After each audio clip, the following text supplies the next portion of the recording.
Esse papo aqui, se você já está pensando em avaliar, será que eu fico ou não nesse episódio? A gente falou sobre incentivos de longo prazo com nada mais, nada menos que Daniel Eloy. Esse cara é referência nesse tema no Brasil. A consultoria dele, a Pris, recentemente, ela passou por um M&A com o BTG, então esse tema tá no hype, esse tema ele é desejo de muita empresa, muita gente não sabe como lidar com incentivos de longo prazo, o que fazer, quais são os benefícios, quais são as vantagens, quais são as desvantagens. A gente vê até muito, em algumas situações, né, um pouco de conflito, porque muitas vezes um executivo entende que ele tem que ser mais bem remunerado e o acionista entende que para remunerar o executivo tem que entregar mais. E aí acaba virando um pouco queda de braço, por exemplo, definir uma meta. Se a meta vai definir o bônus. Eu quero uma meta mais fácil para eu receber mais. Eu, como acionista, quero a meta mais difícil que eu só topo pagar, né, se chegar naquele nível. E se você transforma a pessoa em sócio, você um pouco resolve essa equação, ou pelo menos uma parte dela, né? Porque aí os dois, poxa, eu topo te dar um pedaço desde que você faça crescer. E se crescer, você, como tem um pedaço, você vai ganhar mais. Então isso fica mais fluido. A gente também falou sobre meditação transcendental. Cara, mas que isso, Emerson? Pois é, um engenheiro, um cara que precisa se conectar muito com a razão. O que é que o Daniel encontrou na meditação transcendental? Inclusive, ele trouxe isso para dentro da Pris. Pô, você vai ter mais vigor físico e mental. Você vai ter um nível de repouso que você não tem dormindo, tirando um cochilo. Aí isso te dá uma clareza mental surreal. Cara, eu fiz o curso, parecia que você deu um reset, né? Então eu chegava do trabalho, até arrepio de lembrar aqui. Chegava do trabalho, e aí, tem que mexer com o mestrado. Eu lá jantava, tal, tomava um banho e meditava. Parecia que eu tinha acordado de manhã. Aí ia até, 11 da noite, meia-noite. Não tinha acabado. Cara, meditava de novo. Aí de vez em quando você pode fazer a terceira meditação em situações limites, assim. E até 3 da manhã com clareza mental. Aí ia dormir no outro dia, rotina normal. Eu falei, isso é superpoderes, isso aqui. Cara, essa conversa tá rica pra caramba. Isso aqui foi uma lição pra mim, entender como esse mercado tá funcionando, os interesses que correm nesse mercado especificamente. Então eu convido você agora. Tá curioso sobre o tema? Quer conhecer mais da vida do Daniel? Quer conhecer mais do tema de incentivos de longo prazo? Só deixa rolar, que a conversa tá boa demais. E eu não poderia deixar de citar que nós estamos aqui no auditório da Unimax. Unimax, onde o seu futuro acontece na prática. Quer conhecer o portfólio de cursos que a universidade tem a oferecer? Acesse o link na descrição que a gente já colocou lá. Tem sido um privilégio essa parceria, somos muito gratos e espero que você também conheça um pouquinho mais de tudo que eles podem fazer na vida de qualquer um, porque nunca é tarde para começar a estudar. Se liga nisso. Bora pra conversa.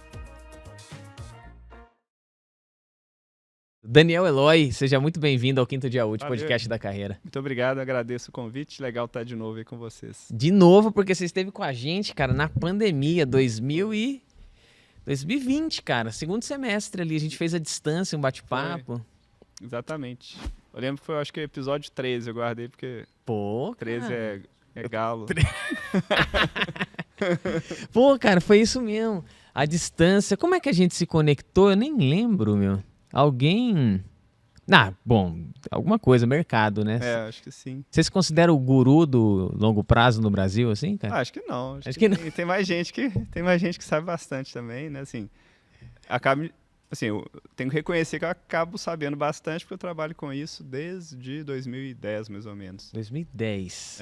Então, assim, pela tanta experiência prática e também acho que, assim, um pouco da minha formação acadêmica, na parte de finanças, na parte mais quantitativa também de probabilidade, ajudou bem a entrar nesse mundo, porque acaba lidando muito com pagamentos baseados em ações, né?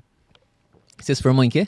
Sou engenheiro de produção, fiz mestrado em engenharia de produção, mas com foco nisso, finanças, probabilidade, análise sobre risco.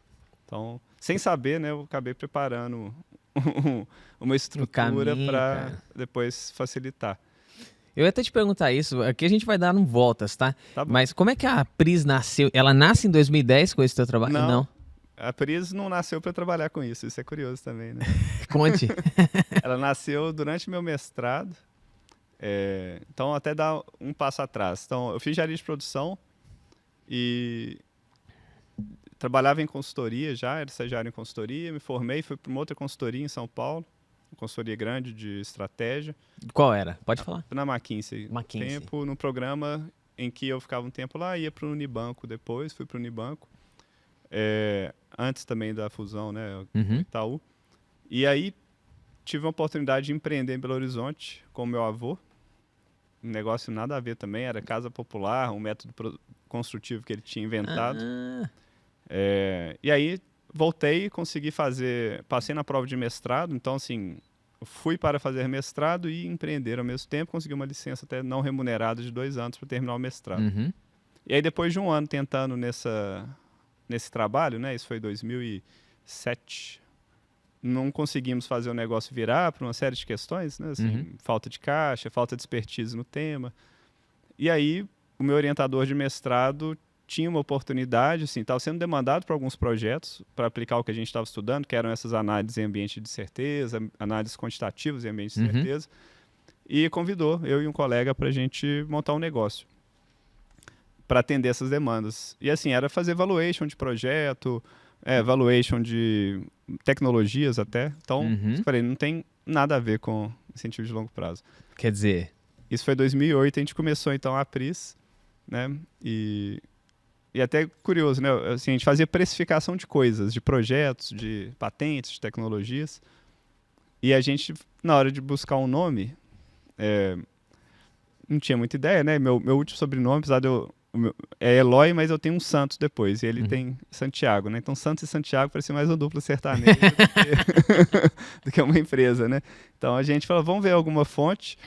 E aí eu peguei um dicionário dinamarquês-português, que eu fiz intercâmbio na Dinamarca, e aí passando, a gente viu PRIS, que significa prêmio e preço, e a gente calculava preço, e aí a gente falou, pô, legal esse nome, e conseguimos registrar. Fácil de falar. E a gente teve que comprar o site, um domínio de uma Priscila, né, que era o site da Pri, e aí ela não usava mais, a gente comprou dela e funcionou. Que legal, cara. Então assim, a gente ficou sem nem saber o que era incentivo de longo prazo, uns 2 anos.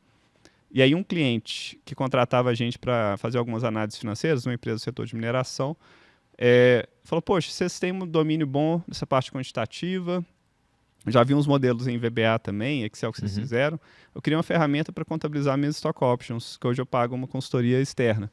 E a gente foi e fez para eles, e ele falou, poxa, será que essa é a oportunidade de produtizar, né? A gente era uma empresa de consultoria originalmente, e a gente queria produtizar.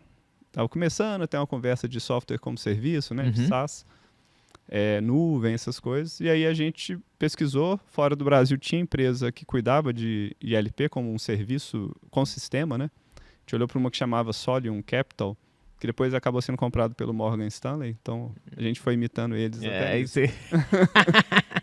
E aí a gente começou assim, o termo que o pessoal usa, né, bootstrapping, então a gente foi pegando o dinheiro de consultoria, montando um time de desenvolvimento e aí fazendo reuniões com potenciais clientes, então foi bem, assim, aos pouquinhos, né, assim, tanto que no início a gente achou que quem ia comprar era a controladoria, o CFO das empresas. E aí, à medida que a gente foi conversando, eles tinham realmente desafios de gestão, mas depois a gente foi vendo também que o RH também tinha. Aí, então, assim, foi muito, né, por um caminho que eu nunca imaginei, né? Se perguntasse um tema que eu não trabalharia, provavelmente coisas ligadas a RH e remuneração estariam na lista ali, que eu nunca pensei, né, em trabalhar. E acabou dando super certo, porque a gente tinha meio que o fundamento técnico para aprender rápido. Né? E a gente, na época, se for pensar bem, pouca gente tinha ILP proporcionalmente, então era um tema super novo, né? Então, assim, desde 2010 que a gente fez esse primeiro projeto com esse cliente, até a primeira venda de um serviço como software, né? Foram 2 clientes que contrataram em 2012 e 2 empresas listadas. Então, assim, a gente ficou muito tempo testando o conceito em empresas, e aí a empresa falava assim, pô, mas você consegue disponibilizar isso para o participante acompanhar? Aí eu falei, puxa, eu não tinha pensado nisso, aí anotava.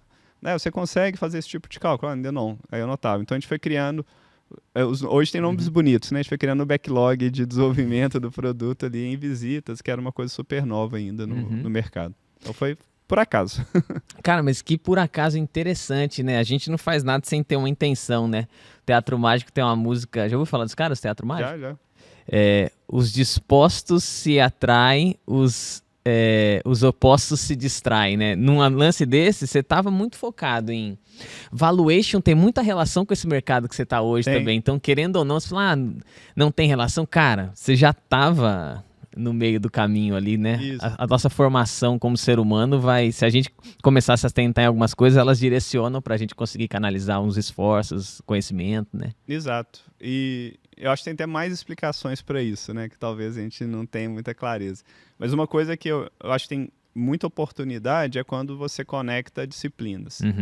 E esse é um exemplo, né? Então, conectando disciplinas de finanças com disciplinas ligadas a RH, pessoas, com tecnologia e até questões legais, contratuais, jurídicas. Então, assim, tá no meio ali de vários assuntos que não é trivial você criar algo, né? Então, a gente demorou bastante tempo até algo relevante. Sim. E acaba que é também depois uma barreira de entrada, obviamente não é intransponível, porque, né, a gente também teve o caminho, mas não é tão rápido de transpor. Sim.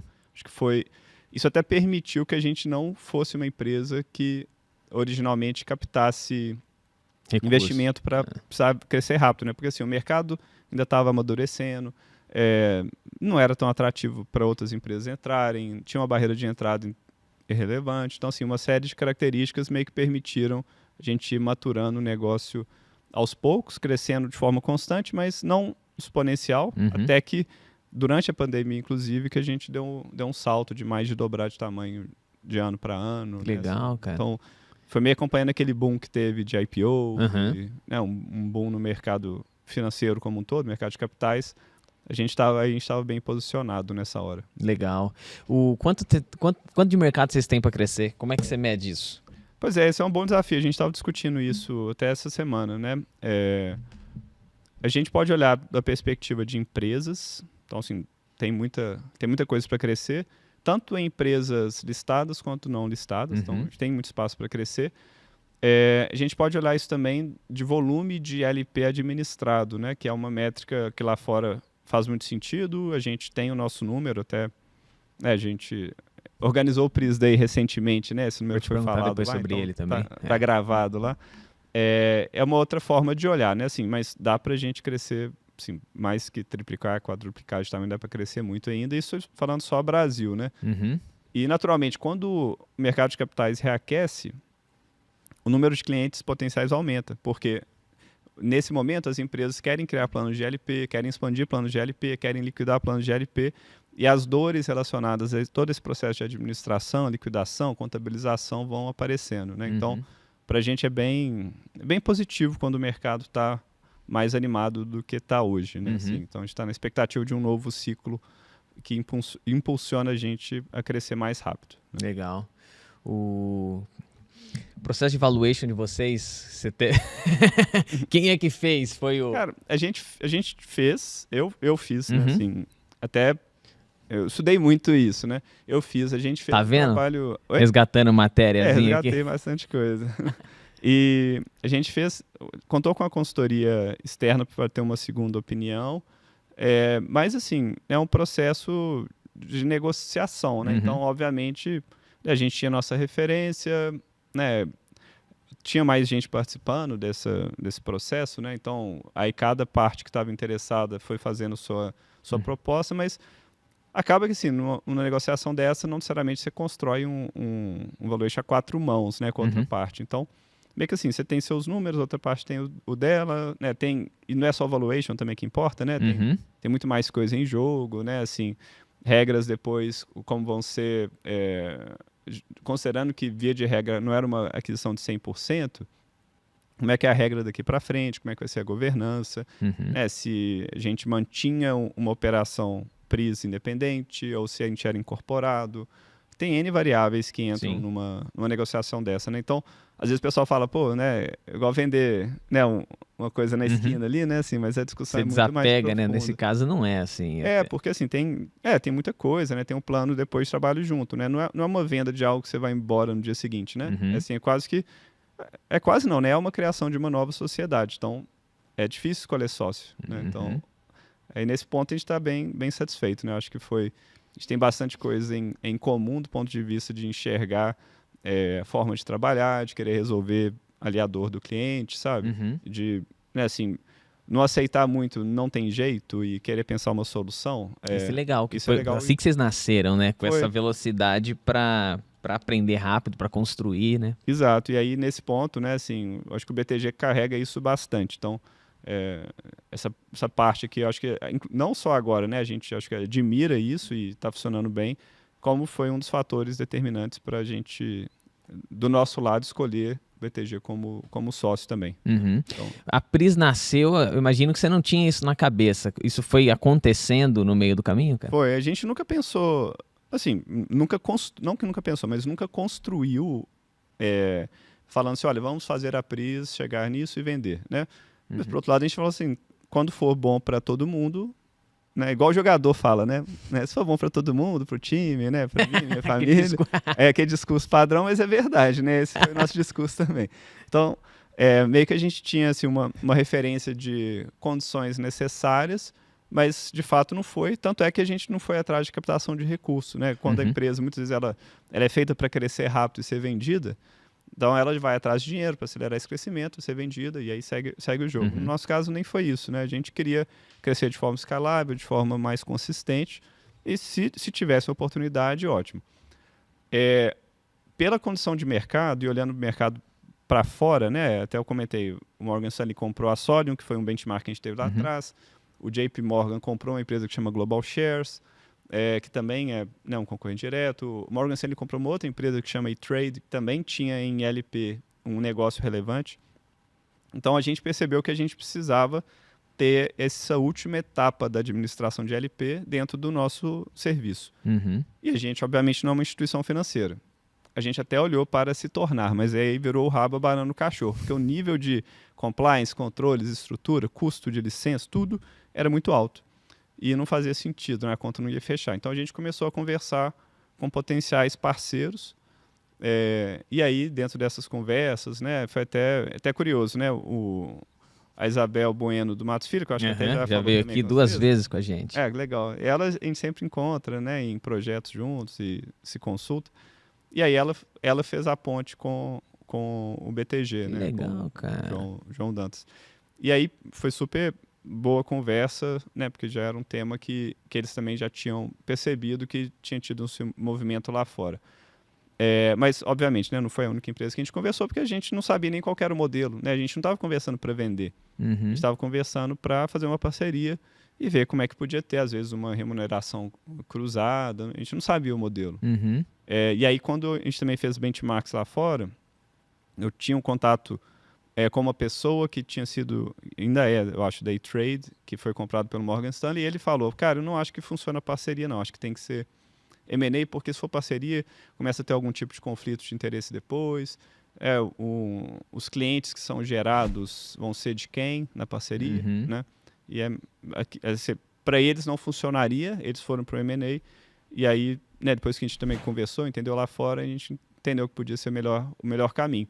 E como a gente não conseguia resolver o problema da liquidação sozinho, então, meio que assim, para a gente mudar de patamar, né, a gente precisaria ter um parceiro formal, um sócio formal, que fosse uma instituição financeira. Então, legal. Casou super bem com o momento, né, da nossa estratégia, a maturidade que a gente estava e a próxima necessidade do produto.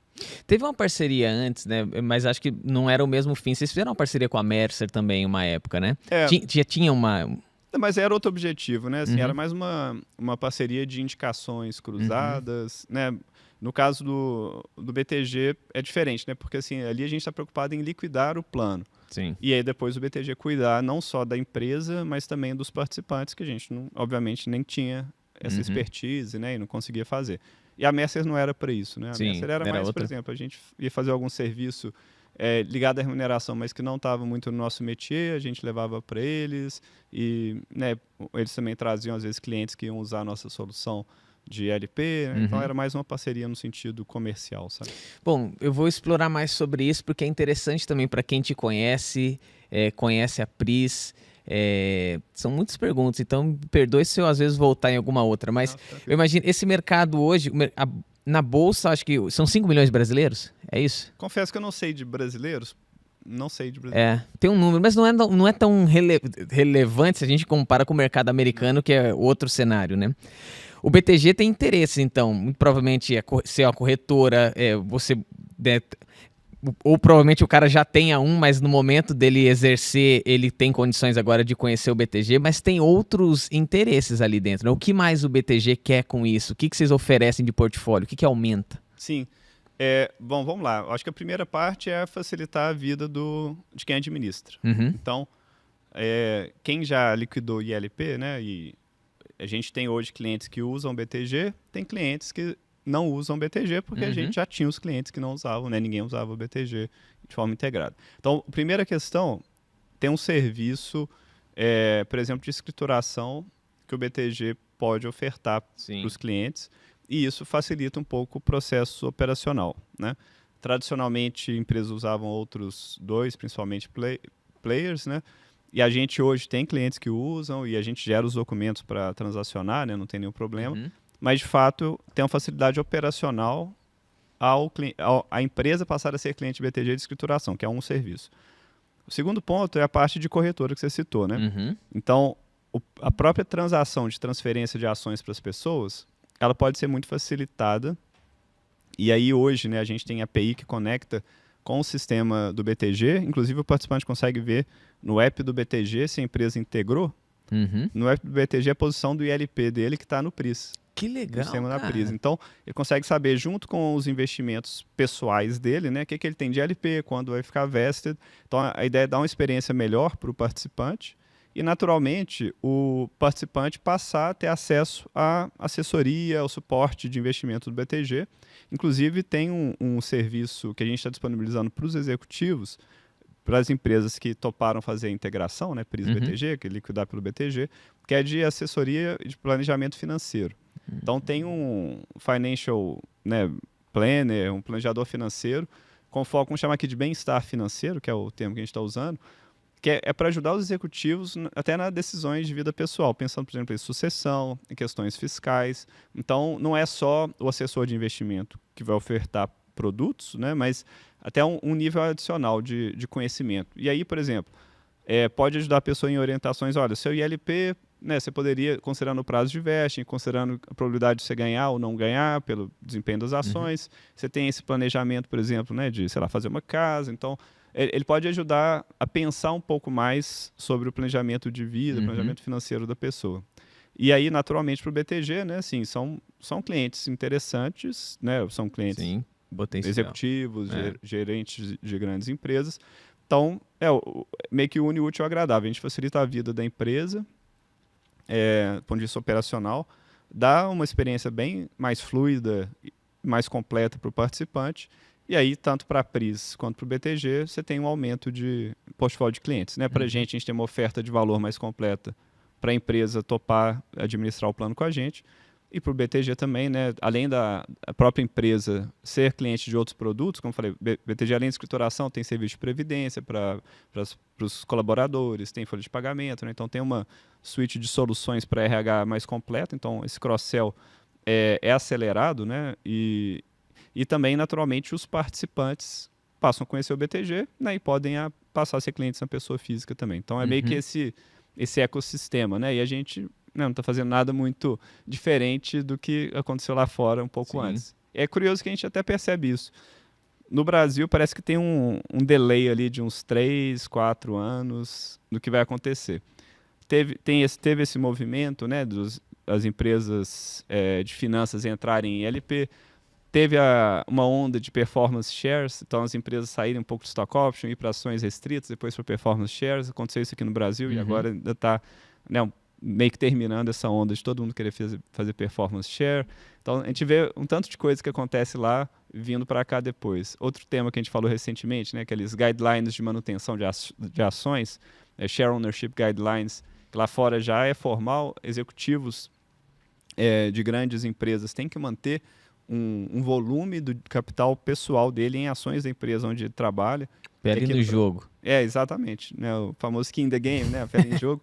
E aqui no Brasil tem empresas que, apesar de no Brasil não ser obrigatório, nos Estados Unidos tem as regras que obrigam, tem empresas já fazendo, né? Assim, alguns exemplos que são conhecidos são a Vale e Gerdau, por exemplo, já tem essas regras. Então, assim, vira e mexe nesse tema de remuneração e temas satélites ali, a gente vê que a gente está alguns anos atrasado, mas é um bom lugar para a gente ver o que deve acontecer aqui daqui a alguns anos. É bom que os caras são laboratório também, né? Exato. Quando começa a colocar aqui, você fala, já tem o quê? Espera aí que eu vou estudar alguns. Cara, interessante. Quantas empresas hoje de capital aberto? Bom, que tem LP um pouco abaixo de 200. Caramba! Então, por aí já dá para calcular o potencial. Dá, mas tem muito de capital fechado. Então, assim, hoje a gente atende 80. E dessas, provavelmente aqui 2/3 são de capital aberto. Então, ou 3/4 talvez. Mas aí tem esse mercado de capital fechado. E principalmente, né, vamos chamar, a caminho do IPO, é um mercado... Esse é muito potencial, né? Esse tem muito potencial e é meio desconhecido, né? Não tem uma lista ali para você olhar, né? Então você tem que ir atrás de fundos, né? Conhece uma empresa aqui, outra ali, vai tentando montar. É uma lista, mas não é tão trivial. É uma lista um pouquinho diferente de startups, né? Que aí são mais early stage, não tem talvez todas essas demandas mais sofisticadas de contabilização, né? Uma administração tão sofisticada, talvez tenha mais um desafio de gestão de cap table, né? Uma coisa mais... É um pouco diferente o tipo de demanda dessas empresas mais próximas do IPO, de umas mais... Só que tudo é potencial para você, né? Porque no fim das contas, todo mundo quer criar um programa de longo prazo. Exato. Tudo é potencial e não necessariamente vai ser da mesma solução. Né? Então, a gente trabalha muito com startup para fazer valuation para fins do ILP, para fazer o próprio cálculo do contábil do ILP, isso a gente faz bastante. E aí a gente até criou uma versão mais simplificada do nosso sistema, mais para cuidar da parte contábil, quando a empresa não tem essa dor de comunicação com o participante. Mas fora isso, né, a gente acaba olhando para empresas que têm ILP maiores, até porque a dor da administração está muito ligada ao tamanho e à complexidade do plano. E aí eu acho que a gente tem mais valor do que para uma empresa que tem ali um stock option para 5 pessoas, né? Assim, o Excel resolve. Ele se vira. Cara, esse foi o diferencial de vocês no mercado, porque teoricamente você não tem um concorrente de produto aqui no Brasil, né? Completo assim, não. Né? Então, assim, a gente tem empresas que fazem mais administração de cap table, né? Acabaram talvez focando mais no early stage, mas um paralelo com o que tem lá fora. Enquanto a gente é mais comparável ao que o Morgan Stanley e o JP Morgan estão fazendo, né? Ao que era a Solium Capital, ao iTrade e a Global Shares, o que eu vejo que talvez os outros players que tem no Brasil são mais comparáveis ao Carta, que ele é mais focado em capital fechado, né? Começou muito com startup, é uma empresa gigante, né? É um unicórnio, e o que eu vejo no Brasil talvez está mais inspirado no Carta do que na Global Shares e no que o Morgan Stanley está fazendo.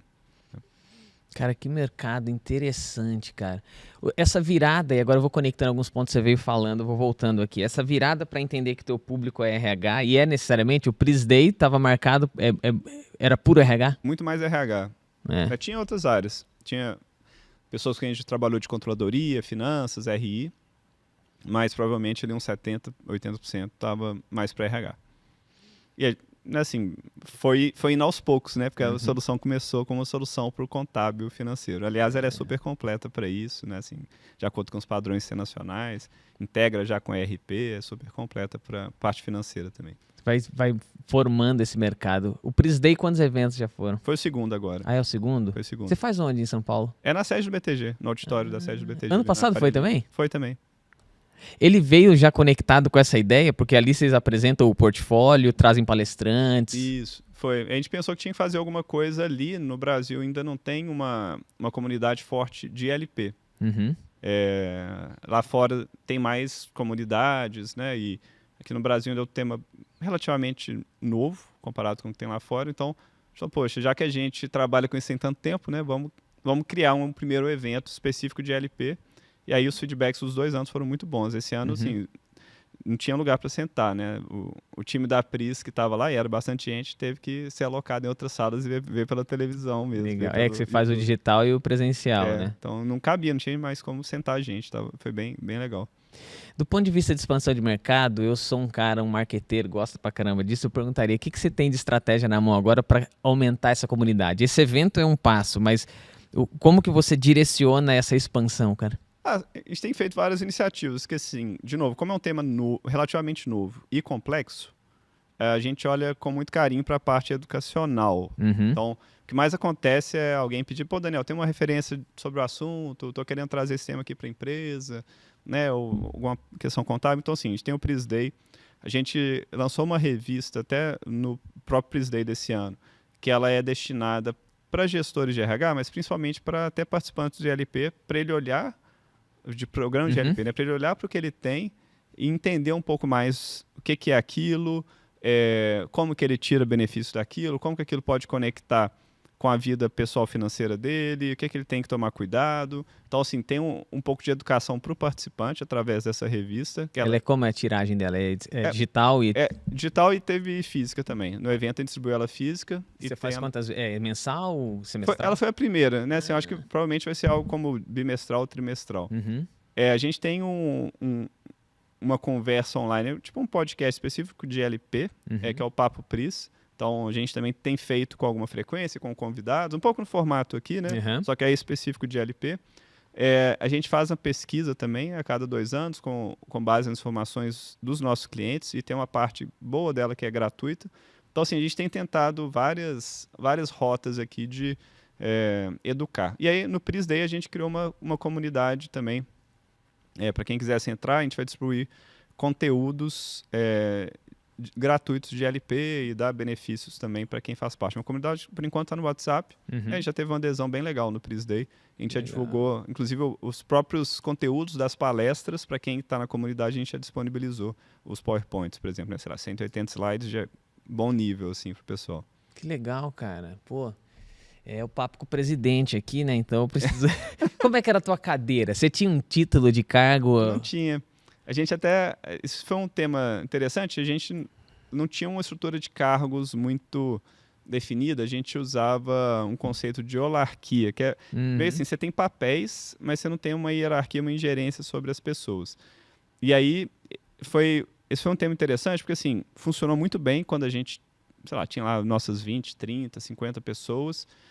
E aí, quando foi crescendo, mais próximo de 100 pessoas, essa estrutura começou a trazer desafios, e é o que a literatura fala mesmo. E aí a gente já estava querendo mudar. E aí acabou que veio também a transação com o BTG, então assim, a gente aproveitou tudo, porque tinha outras questões também, né, de gestão de orçamento, que a gente precisaria passar a fazer, algumas coisas que a gente não eram práticas normais nós, independentes, né? Então a gente entendeu que era importante mudar o modelo, então agora a gente já tem um modelo um pouco mais tradicional, um pouco mais hierárquico. Ainda que a gente ainda cultive alguns valores de autogestão que a gente tinha, né? Algumas coisas assim, de ser menos micromanagement e ser mais de orientar, mas a gente teve que mudar um pouco essa estrutura. E aí, com a mudança da estrutura, aí eu passei a ter um cargo formal de presidente, né? Antes eu colocava só sócio-diretor, né? Porque aí, de fato, eu era um sócio e era diretor, porque eu assinava. E agora, né, realmente eu estou como presidente. Assim. Essa estrutura BTG vem para vocês também? Vocês têm um centro de serviço compartilhado com eles? Não, independente? Não, a gente ficou independente. Então, assim, o BTG, isso é público, né? Então, o BTG adquiriu 70% da Pris. E aí a gente tem uma estrutura própria, né? Todo o back-office é nosso. Claro que a gente tenta aproveitar de sinergias, faz benchmarks, mas, né, o serviço em si é independente. Então, né, sei lá, o financeiro é nosso, o RH é nosso, né, toda a parte de infraestrutura e segurança é nossa, isso tudo é independente. Daniel, conta pra mim, como eu te disse, até onde você quiser, aqui a gente faz o papel, eu não sou um jornalista, mas me sinto. Vocês fundaram a Pris em 2 sócios, certo? É. A dupla sertaneja que você brincou. Isso. E depois... e o nome também, né, que é Leonardo e Daniel. Então daria muito bem, né, cara? Ou do sobrenome ou no nome, né? Vocês começam com 2 sócios e à medida que a Pris vai crescendo, outros sócios chegaram. Como que vocês criaram também um programa dentro de casa para atrair, enfim, para as estratégias que você imagina que o LP pode... A gente tinha que ter LP, né? Pois é, caso de ferreiro, o espeto tem que ser de ferro, né? Tem que ser de ferro. E foi, pelo menos. Então, acho que funcionou bem. A gente criou nosso primeiro ILP em 2015. E aí tem 2 pessoas que entraram logo no início, né? Logo nesse primeiro programa, que estão com a gente até hoje. e obviamente são sócios da Pris. Uhum. E aí a gente tem mais uma pessoa que se tornou sócia nesse movimento, das que continuaram. Teve gente também que chegou a virar sócio e acabou saindo antes da transação por outras oportunidades de carreira. Perdeu. É um jeito de É um jeito de mas ganhou outras coisas também, né? E aí o que eu achei legal, porque assim, na época ninguém usava muito performance share. E engraçado que hoje eu sou um dos que muitas vezes prefere stock option do que performance share. Mas a gente criou um plano de performance share em 2015 que... Tem muita gente aqui que escuta e não sabe o que é. Então você já conta também. Eu já explico também. Não, o plano de performance share basicamente é um plano que você dá ações desde que condições aconteçam. De resultados. E aí as condições de resultado são as condições de performance. Uhum. Então lá atrás a gente falou assim, beleza, a gente separou até 20% da Pris para isso. No final das contas, eu acho que a gente chegou a distribuir perto de 10, né? Considerando que nem todo mundo ficou. Uhum. E a gente vai entregar essas ações desde que... Aí eram basicamente duas condições principais. A pessoa ficar na Pris um tempo. Uhum. E a outra condição era a gente ter um volume de receita recorrente, que é a receita proveniente das assinaturas do software, que conseguisse pagar toda a nossa estrutura de custo de forma independente. Né? Então, assim, a gente não dependeria mais de qualquer receita de consultoria, lembrando que a gente era originalmente uma empresa de consultoria, nem de implantação, treinamento, qualquer coisa do tipo. Então, a gente pensou, por que a gente colocou essa regra? E aí vamos para os objetivos de um ILP. Normalmente, os objetivos são retenção, tudo bem, a gente tinha um prazo de vesting. Outro objetivo é alinhamento de interesse com o acionista. O que eu e o outro sócio com chapéu de acionista queria? A gente quer um negócio que a gente não precise ficar vendendo o leão de amanhã para pagar a conta. A gente quer um negócio que tenha uma escalabilidade maior e a partir do momento que a gente tivesse uma estrutura de custo 100% paga pelas assinaturas, qualquer consultoria, qualquer implantação era 100% lucro. Lógico que depois a gente quer, né, que ultrapasse, né, e hoje já é maior. Mas lá atrás, como a gente tinha 10% da receita só como receita recorrente, parecia um sonho meio distante. Então foi uma forma que a gente teve de colocar toda a empresa remando para esse lado. E era para esse lado não só aumentar a receita, mas era para um lado também de ter uma consciência do custo. Porque se aumentar o custo, tem que aumentar mais ainda a receita. Então acabou que a gente conseguiu criar um mecanismo que incentivou a empresa a trabalhar nessa visão. E aí lá para 2020, 2021 a gente bateu a meta. E aí, várias pessoas tiveram direito a receber ações e algumas a gente pagou em dinheiro, porque era pouco, preferia não entrar e tal, mas via de regra a gente entregou ações e são as ações que até hoje essas pessoas venderam uma parte na transação com o BTG, né? Todo mundo vendeu uma parte para a gente chegar no montante negociado, mas carregam ainda. Então a gente tem hoje eu e mais 3 sócios. O Leonardo saiu na transação, porque ele já não estava na operação tinha algum tempo, ele é professor em Copenhague, né? Copenhagen Business School, já mudou para lá tem um tempo. Então foi até uma forma boa para todos, né? Dele sair da operação e ser remunerado para isso. E aí os outros sócios que, como eu, estão na operação, continuam na operação durante o prazo acordado. Então lá no começo vocês fizeram essa diluição, 20% foi para esse programa. Ficou reservado, né? Não necessariamente a gente outorgou. Então, foi o caso dos 10, você falou foi mais ou menos 10, outros 10 não foi. Eu acho que a gente chegou a outorgar até uns 15, né? E aí algumas pessoas saíram e tal, e aí a gente não consumiu os 20, nem os 15 que a gente chegou a outorgar. Isso fica como dentro da estrutura? Bom, assim, fica por um lado no contábil como um reconhecimento contábil, aí tem a norma específica para isso. E assim, enquanto a pessoa não virou sócio, é um contrato. Então é só gerencial, um controle gerencial. Aí para as pessoas que viraram sócias, como a gente era limitado, elas tiveram que entrar no contrato social. Sim. E depois a gente virou SA, né, com a transação do BTG, e elas viraram acionistas. Né? Então foram esses os movimentos que a gente fez. Legal, cara. Isso é tão interessante entender isso. Essa disposição e essa visão tua como empreendedor também entendendo. Cara, você já estava dentro do negócio, então você sabe o valor que tem, mas o empresário brasileiro, na grande maioria, não enxerga isso como um potencial. Abrir mão de um pedaço que é dele para construir. Cara, você tem que ter uma lógica de administração por trás, né? O que você diria para um cara assim, que hoje tem a tua própria empresa e que poderia pensar em partir para um programa de ILP? O que você vê de vantagem, cara?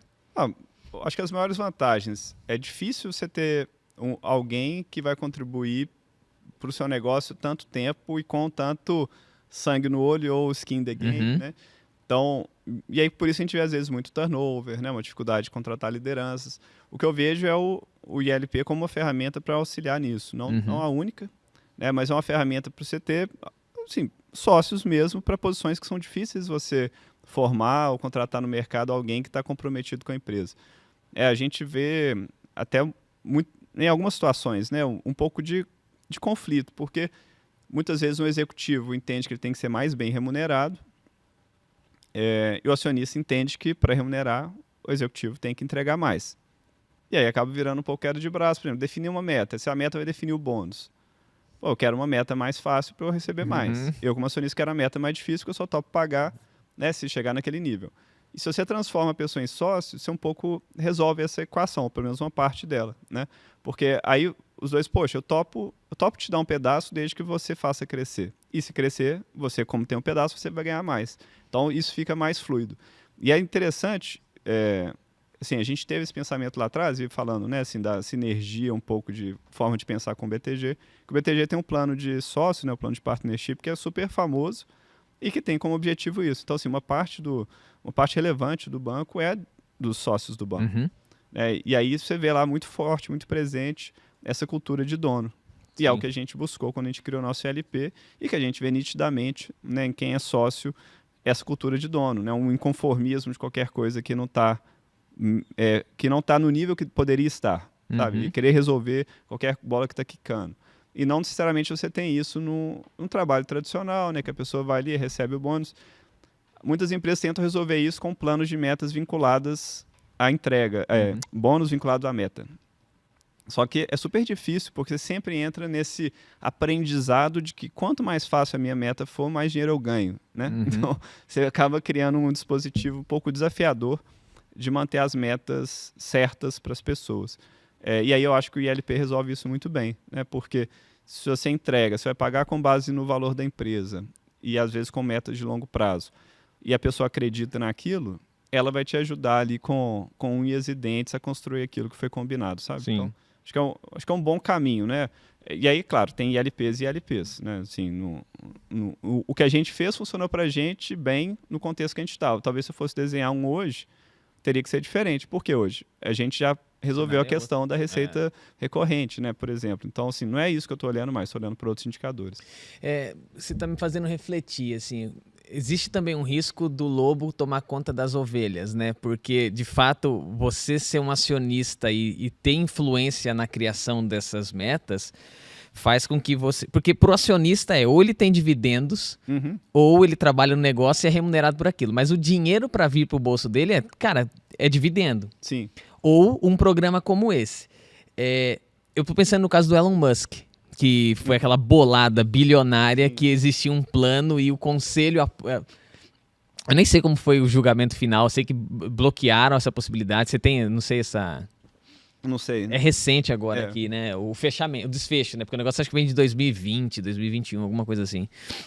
Então existe, acho que é um balanço muito grande também, porque quando você é um sócio e você tem condição de influenciar nisso, você continua tendo autonomia, às vezes, para ser mais conservador, não tão arrojado no que tem que fazer, né? Cara, lidar com isso tem uma questão política que antecede qualquer coisa, né? Tem. Talvez uma coisa que ajudou a gente foi o fato de, quando a gente criou o plano, eu estava na operação e o Leonardo já não estava na operação.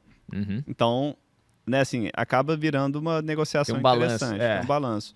E aí, assim, eu tinha meu chapéu de acionista majoritário junto com ele, que a gente tinha que pensar a forma de compartilhar o bolo com quem a gente achava que merecia. Por outro lado, eu era uma pessoa que estava sendo compartilhada. E eu acho que uma solução para isso é a gente olhar do ponto de vista aí de estratégia de remuneração.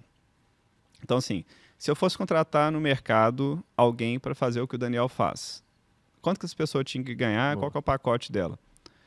X. Quanto que o Daniel recebe? Sei lá, vamos supor que era 30% de X. E a gente tinha, por definição, que a gente não pagava bônus, era só ILP. Então, a lógica foi, a gente tem que fechar esse gap do total comp, da remuneração total, que um Daniel precisaria receber para ser a liderança da Pris com o pagamento do ILP. E aí a gente ficava confortável, né? Assim, mesmo porque, vamos supor que se por qualquer motivo, né, pessoal, fatalidades, qualquer coisa, se eu tivesse que sair da operação, a gente ia precisar pagar alguém, concorda? Então, assim, a gente aí tem até a estrutura pronta para trazer alguém com um pacote que fosse condizente com o mercado. Então, acho que talvez a solução para essa parte da equação é olhar para o executivo, com o chapéu de executivo, com a estratégia de remuneração de como você contrataria alguém. Aí fica mais confortável, né? Assim, não é porque é o Daniel que a gente tem que dar muitas ações ou pagar um salário exorbitante, que aí eu não vou entrar no mérito desse caso do Elon Musk, né? Mas será que para trazer alguém de mercado para ser CEO tinha que ser essa bolada toda ou não, né? Então, é um pouco da reflexão. Não concordo absolutamente, é o que a gente discute pra caramba, principalmente em empresas familiares em que vai se definir remuneração dos familiares que estão como executivos do negócio. Geralmente tem muita briga em cima disso, sabe? Todo mundo tem que ganhar igual porque todo mundo é família. Não necessariamente. Como é que o mercado avalia cada uma das cadeiras que vocês sentam? Né? Exato. E aí separa o dividendo, né? Beleza, o dividendo você ganha porque você é acionista, não tem discussão, você ganha na sua proporção, mas a sua função tem que estar compatível com o seu pagamento pela função. Sim. Pô, você falou uma coisa curiosa, eu vou pegar mais um gancho aqui. Não pagamos bônus, focamos no LP. O bônus, ele tem uma característica muito imediata, que é necessário. A gente, no fim das contas, todo mundo tem compromissos anuais, mensais. No Brasil, o Brasil divide muito em compromissos mensais, mas vamos pensar em minimamente compromissos anuais.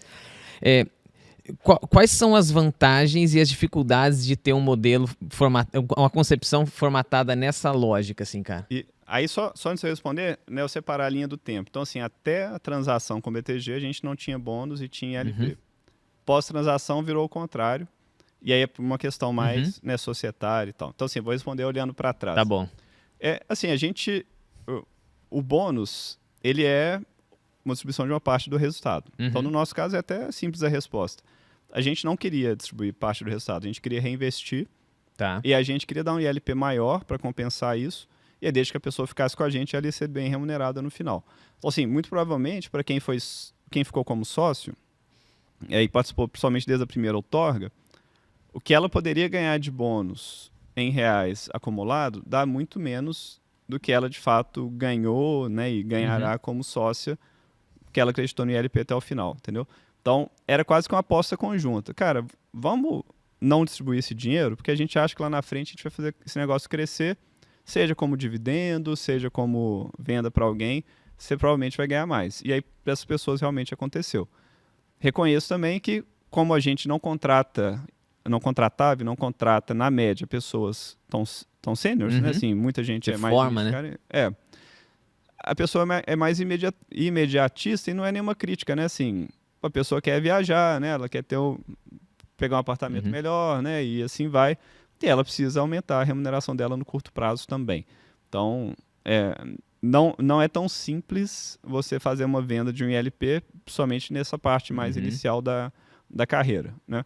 Mas aí teve gente que topou, e aí eu acho que quem topou e ficou... Você filtra o perfil, né, cara? Eu acho que também quando você toma uma decisão como essa, você já diz não para muitos e sim para alguns, que de fato é o que você quer, né? Exatamente. E foi legal, assim, que a gente tinha ILP ainda a vestir no momento da transação. Cara, a gente pagou pro rato antecipado para todo mundo, né? Então, assim, mesmo gente que não tinha cumprido o período todo, recebeu uma parte por aquilo. Então, foi um bônus que todo mundo recebeu, né? Assim, porque a gente chegou no momento que fez sentido a gente liquidar, e aí depois tudo bem, né? Acho que por outras condições a gente não tem hoje um ILP mais. Legal. Interessante, cara. Você tem um modelo de negócio que é muito inspirador e de sucesso, assim, né? Então, para mim, está sendo um privilégio poder conversar com você sobre isso aqui. Eu agradeço. A gente gosta de falar porque eu sei que não é tão convencional algumas coisas que a gente fez, né? Pois é, cara. E, por exemplo, eu tô tentando me encaixar nisso para ao máximo responder quem tá ouvindo também, assim, né? Diz para mim, quanto da receita recorrente hoje ela representa no resultado final? Tem esse número? Assim, cravado não tenho, até porque a gente tem algumas discussões se algumas contas entram ou não na recorrente, mas sim, provavelmente algo em torno de 80%. Uau, isso é muito bom. A gente também tem um produto com receita recorrente, né? O impacto é um pouco abaixo, é menor que isso, mas é super relevante para o negócio, porque consultoria, de uma forma geral, se ela não tem, é todo ano, cara. Pois é. É do zero Do ao... zero é muito diferente, né? É. Então, assim, até a gente... Aí, de novo, falando antes da transação, né? Assim, pô, a gente nunca pegou recurso. Então, você começar o ano sabendo que, cara, se a gente só mantiver a base, já tá tudo pago, é um outro nível de tranquilidade, né? Assim, pra você conseguir pensar em coisas novas e tal, e não ter que ficar só ali correndo atrás de novos clientes. Claro que a gente era uma preocupação grande, mas vender consultoria aí no momento de baixa de mercado, né? Bem sofrido. Então, a gente nunca precisou fazer um downsize assim, do time por um problema crônico ali de caixa. Teve anos difíceis? Teve ano que a gente congelou promoções, né? Política ali de corte e controle de custo, mas diminuir, pô, vou ter que mandar 20% embora amanhã porque precisa reduzir custo, isso a gente nunca precisou fazer.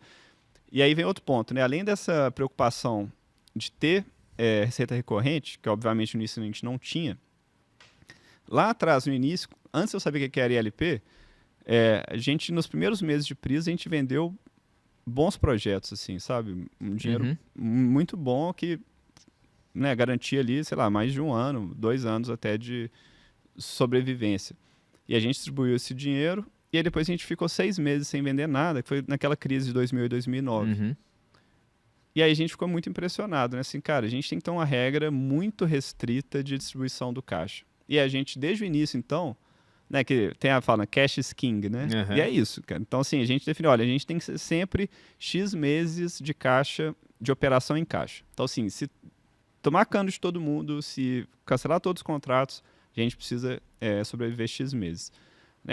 O último número que a gente teve, esse número foi mudando, era 4 meses em caixa. Isso quando a gente já tinha receita recorrente maior do que o custo, né? Então, você vê o nível de preocupação com isso. Então, mesmo a gente tendo uma receita previsível que vai entrar, ainda se tivesse o caos, a gente conseguia rodar 4 meses sem entrar nenhum real na empresa. Então, era a preocupação que a Legal, gente cara, tinha. essa diretriz também. Mais uma pergunta, o churn de vocês. Cara, vocês não têm um concorrente com o mesmo portfólio, com o ataque que vocês têm de mercado. Então, uma vez que o cara tá dentro contigo, minimamente ele tem um programa de vesting que vai demorar um período. Deve ser muito baixo. É baixo. Nesses últimos anos, ele foi maior do que era antes, apesar de ainda ser baixo comparado com o benchmark de mercado, ligado a alguns pontos, né? Então, assim, o mercado ruim, então empresas com iniciativa de corte de custo. Então, assim, é meio que no limite, pô, né? Assim, eu me viro talvez um pouco no Excel, se for o caso eu volto. A gente até teve caso assim, a empresa ficou 1 ano fora e depois voltou, né? Aconteceu isso. E também tem alguns casos que a empresa ela deu uma encolhida no plano de LP porque o mercado está ruim, né? Então, assim, pô, se eu tiver o plano de LP tão grande quanto eu tinha antes, com o meu valuation menor, para eu dar a mesma estratégia de remuneração, eu vou diluir muito. Né? Ou não quero dar tanta visibilidade porque o meu stock option está debaixo d'água. Então, assim, por N motivos, algumas empresas meio que entenderam que o tema não era prioritário agora. Né? E aí, numa discussão de redução de orçamento, vai colocar tudo na mesa e aí poderia ser um exemplo. Né? Mas, de fato, ainda assim, né?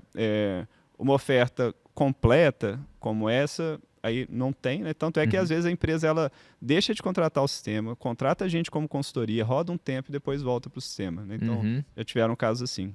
E é curioso, né? Alguns casos de churn são porque, às vezes, no M&A, já teve casos que os dois eram clientes, aí virou uma conta só, né? E acontece algumas situações assim, mas de fato é uma relação bem de longo prazo. O primeiro cliente da Pris, de 2012, ainda é cliente nosso. Legal. Do sistema, né? Então, o sistema é um software as a service? É mensal mesmo? É mensal ou anual, né? Anual? É isso. O contrato ele é anual normalmente, ou sei lá, trianual em alguns casos, mas é baseado no volume de participantes. Ah, tá. Isso que eu ia falar. O valor, então, é cobrado com base em... Ele é variável de acordo com o número de participantes. Exatamente. E aí, volume de participantes e, vamos dizer assim, nível de serviço. Então, tem desde um serviço que é mais um suporte, que aí, de alguma forma, a administração da companhia tem mais ações, até no outro limite que a gente basicamente faz tudo pela empresa. Toda a administração, preenche documento para o CVM, é tipo um full outsourcing. que até hoje eu tenho visto que é o melhor caso. Uhum. Porque às vezes tem algum retrabalho, por ser um tema muito complexo, às vezes a empresa faz alguma coisa errada na opção 1. E aí depois para ela e para a gente é muito mais chato e trabalhoso corrigir alguma coisa que foi feita errada. E assim, às vezes até recolheu alguma coisa errada, divulgou para o mercado alguma coisa errada. Então a gente tem tentado caminhar para esses modelos que a gente tem mais gestão. Que legal, cara. A primeira parte da conversa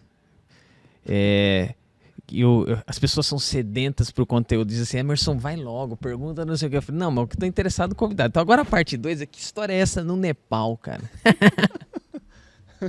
Eu queria, na verdade, os primeiros fossem nesse, mas tudo bem, vamos agora. Vamos lá. Bom, essa é uma longa história e é engraçado que ela tá relacionada com a Pris. Eu vou voltar lá pro início da Pris. Uhum. Eu estava fazendo mestrado e começando a Pris, e como eu falei, a gente vendeu muito no início.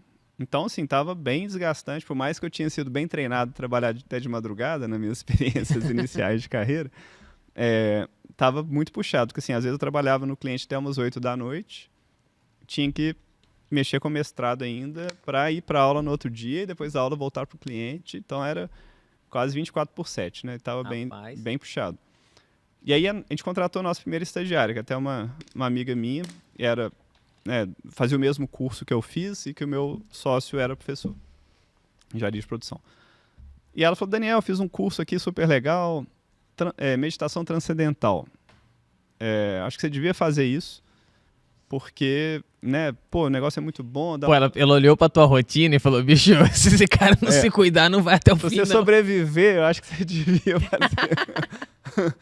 Primeiro, assim, eu confesso que eu achei o nome, né, curioso, né, assim, um pouco... Engenheiro, pô, até engenheiro. Né, eu falei, pô, mas que nome é esse, né? Mas aí depois eu li um pouco a respeito e vi que era um negócio que tinha um embasamento de estudos científicos muito forte. E era muito na linha do que ela estava falando. Te ganhou aí, né, pô, até doendo o número, cara. Exatamente. Pô, você me mostra. O estudo científico me ganhou, né, assim... E aí, foi tudo que ela falou. Pô, você vai ter mais... vigor físico e mental, né? Vai dar um nível de repouso com pouco tempo, são 20 minutos por dia, 2 vezes por dia, 2 vezes por dia, 20 minutos cada vez, né? Você vai ter um nível de repouso que você não tem dormindo, tirando um cochilo. Isso te dá uma clareza mental surreal. Então, assim, para o que você está fazendo, e reduz estresse, pressão arterial, vários estudos para benefícios do ponto de vista mental, do ponto de vista de saúde, do ponto de vista até comportamental. Né? Então, tem estudos que mostram redução de turnover, melhoria de relações interpessoais, redução de consumo de, sei lá, drogas, álcool, tabaco, assim, benefícios para todo lado mesmo. Falei, pô, curioso, né? Vamos fazer. Cara, eu fiz o curso, parecia que você deu um reset. Né? Então, eu chegava do trabalho, até arrepio de lembrar aqui, chegava do trabalho, e aí, pô, tem que mexer com o mestrado. Ia lá, jantava, tal, tomava um banho, meditava. Parecia que eu tinha acordado de manhã. Aí, ia até, sei lá, 11 da noite, meia-noite. Não tinha acabado. Cara, meditava de novo. Aí, de vez em quando, você pode fazer a terceira meditação em situações limites, assim. Ia até 3 da manhã com clareza mental. Aí, ia dormir no outro dia, rotina normal. Eu falei, isso é superpoderes, isso aqui, né? É assim, um energético, só que não vem em latinha. Não vem em latinha e, ao invés de contaminar a fisiologia, limpa a fisiologia. Então, é uma coisa, assim, é incrível como isso deveria ser mais usado. E aí eu falei com o meu sócio, né? Falou, esse negócio, cara, faz esse curso. Aí ele fez, ficou impressionado também. A gente transformou isso num benefício para a Pris. Todo mundo da Pris, até hoje, tem um subsídio para fazer o curso e pode meditar durante o horário de trabalho as 2 vezes. Você vê aí minha visão é engenheiro, né? Assim, por um lado, você está trazendo benefício pessoal e profissional para a pessoa. Às vezes a pessoa sai depois que quem mantém, né, percebe o tanto que aquilo foi relevante para a vida pessoal dela. E para a empresa não é né, assim, não é só uma bondade. Com certeza. Tem um retorno sobre o investimento. Então, exemplos, a gente chegou a fazer estudo, a gente chegou a ter, sei lá, uns 70%, 80% da empresa meditante. Agora a empresa cresceu, a gente tinha ido para um modelo remoto, voltou agora para um híbrido. Então, assim, o número de pessoas proporcionalmente diminuiu, apesar de, em termos absolutos, ser mais ou menos o que a gente tinha antes. Mas quando a gente tinha mais gente, a gente fez um estudo de turnover o turnover de quem meditava era totalmente diferente de quem não meditava. Assim, Que legal substancialmente isso, cara. menor. Desempenho muito bom, né? Tanto que, como eu falei, né?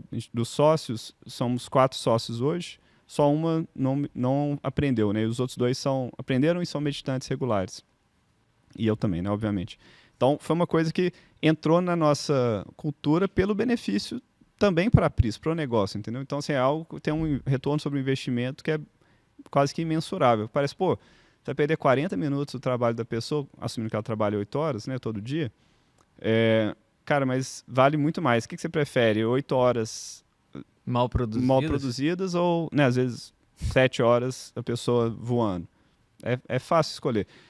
E aí um exemplo prático, até voltando para o mestrado. Sabe quando, pô, eu tinha que estudar, às vezes, sei lá, probabilidade aplicada a finanças, 11 da noite, né, resolver equação diferencial, assim. Você lê, sabe que você não está entendendo nada. Você lê a mesma página 4 vezes, fala, cara, não sei o que está acontecendo. Aí eu parava e meditava, parece que seu cérebro absorveu o conteúdo na primeira leitura. Eu falei, não tem condição isso ter acontecido, né? Assim, porque nem se eu tivesse dormido a noite toda, eu acho que amanhã de manhã eu estava com tanta clareza mental. E aí, assim, eu comecei, então, a ser frequente em meditação transcendental. Aí, bom... Você vai ter que contar um pouco como é que é isso. Eu não sei se dá, o tempo é curto assim, né? Porque, pô, é um curso, né? Mas o que é que tem nisso, cara? Cara, é super simples. Então, cada pessoa recebe um mantra, e aí os professores certificados aprendem como escolher o mantra. O mantra é um som sem significado. Né? E aí a pessoa, basicamente, senta, lia 20 minutos 2 vezes por dia, pensa esse mantra, né? Tem a forma certa de pensar o mantra. Então, assim, basicamente, o instrutor ensina o mantra e como usar o mantra. E aí a pessoa transcende. Né? Transcender é, basicamente, você... sair dessa dimensão. Sai do nível sensorial, né? Dos 5 sentidos, e você tem um estado ali sem pensamento, né? Um estado em que você tem contato com, vamos chamar que o transcendente, ou fazendo paralelo com a física, é o campo unificado da física. Inclusive os principais físicos, e aí né? Que você curtiu, Schrödinger, Bohr, né? Heisenberg, eles falavam assim, não tem como entender a física quântica sem estudar os Vedas. Os Vedas são um conjunto de conhecimentos da Índia, né? De onde veio essa tradição da meditação transcendental. Então, basicamente, a gente está usando uma tecnologia milenar, que é como que eu sistematicamente entro em contato com esse nível. E ao entrar em contato com esse nível, aí tem uma série de benefícios. Além do repouso profundo, você naturalmente começa a agir mais de acordo com as leis da natureza, que é a forma que você vai ter o maior progresso. Né? E se você partir da premissa que o objetivo da vida é progredir, ter bem-aventurança, né? Ir num sentido de autorrealização, de ir para o transcendente. Então, assim, essa técnica acelera a sua evolução como um ser humano, a evolução da sua consciência, entendeu? Então, é uma coisa assim, se você pensar bem, ela conversa com o sentido da vida, né? Então, eu falei, caramba, eu preciso... Né, a primeira coisa que eu fiz foi, eu preciso disponibilizar isso para as pessoas com quem eu convivo. Né? Então, familiares todos meus, né, todo mundo foi percebendo diferença em mim e os benefícios. Muita gente faz, né? Meus pais, minha esposa, meus irmãos, todo mundo aprendeu, né? Vários amigos. A empresa onde eu trabalho, que é onde eu encontro a maior parte das pessoas. Então, assim, eu sou super defensor e tento convencer quem não optou ainda pelo benefício a fazer. E aí, assim, passado um tempo, eu falei, poxa, eu queria poder ensinar. Só que para ensinar, via de regra, um curso, ele exige alguns meses em residência. Então, assim, é basicamente ficar um tempo fora do ar, né? Sei lá, 6 meses. E aí não tinha como.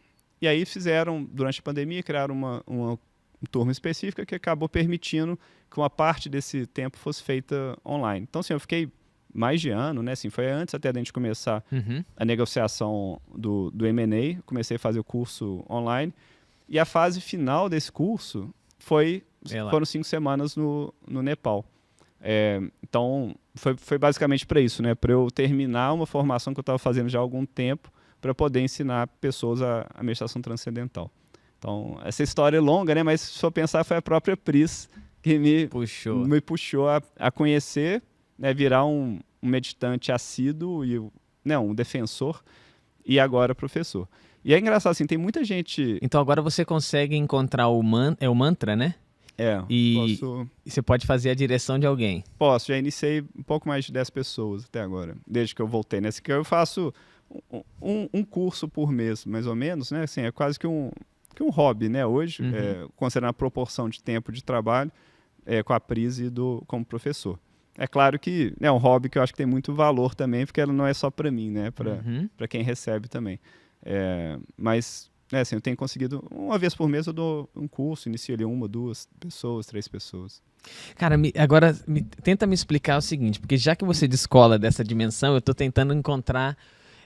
porque o resultado final, quando você volta nesse processo de transcender, cara, zerou a mente, tô pronto de novo para como se eu tivesse começado. Como é essa experiência, cara? O pessoal, assim, a experiência em si é uma experiência de bem-aventurança. Então, cada pessoa vai ter uma sensação diferente, né? E você mesmo vai ter sensações diferentes em dias diferentes, porque isso depende muito de como está a sua fisiologia. Mas, assim, alguns exemplos de sensações. Você pode ter uma sensação de ilimitado, né? De não ter fronteiras, de não ter limites. Isso é uma sensação de bem-estar, muitas pessoas relatam. Aí tem gente que fala de, né, alguma sensação ou visual, né? Uma sensação de expansão. Às vezes, como você libera estresse durante a meditação, às vezes você tem alguns espasmos. Né? Se você está muito cansado, pode ser que você dê uma cochilada, depois acorda. Então, assim, vai depender muito do seu dia. Sabe? Mas, assim, a sensação de expansão e de bem-aventurança talvez reflita bem. E é curioso, uma coisa que eu descobri recentemente. Né? Eu estava lendo um livro que chama Consciousness is All There Is, né? Que é hoje até do líder do movimento da meditação transcendental. Ele lançou recentemente. E no prefácio, ele falou que Maslow, no final da vida dele, ele falou que o pico da pirâmide não era a autorrealização, mas era a transcendência. Eu fiquei impressionado, porque eu não sabia, né? Assim, caramba, eu via isso na faculdade, né, tal, mas a gente vê a pirâmide de Maslow que ele criou, acho que no final da década de 40, que é a original, e o último nível é a autorrealização. Isso aí. Só que, na verdade, em 68, 69, ele morreu em 70, ele concluiu que não, que acima da autorrealização tem a transcendência. Eu fiquei muito impressionado com isso. E aí eu li um pouco a respeito e ele descreve essas experiências. Então, chama Peak Experiences, né? E aí ele cita um pouco dessas mesmas coisas que a gente vê os relatos da meditação transcendental, e isso com estudo científico. Então, no fundo... e ele fala que o desafio é que as pessoas não sabem como ter, elas só têm. Então, assim, às vezes um artista tem, às vezes um esportista tem relatos de santos, né? Ou pessoas comuns que tiveram, mas elas não sabem como ter aquilo de novo. E a meditação transcendental é um jeito de sistematicamente, 2 vezes por dia, você ter aquela experiência. Então, assim, é uma coisa assim, é o último nível, né, do ponto de vista da pirâmide de Maslow que você pode chegar, aí você tem todo dia, 2 vezes por dia. E o que é interessante também é que vários estudos, e até nesse final da vida, assim, a conclusão é de que não é que você precisa subir todos os degraus para você chegar na transcendência. Na verdade, tudo um emaranhado. E você pensar que se você buscar o mais alto primeiro, o resto vai vir de automático, né?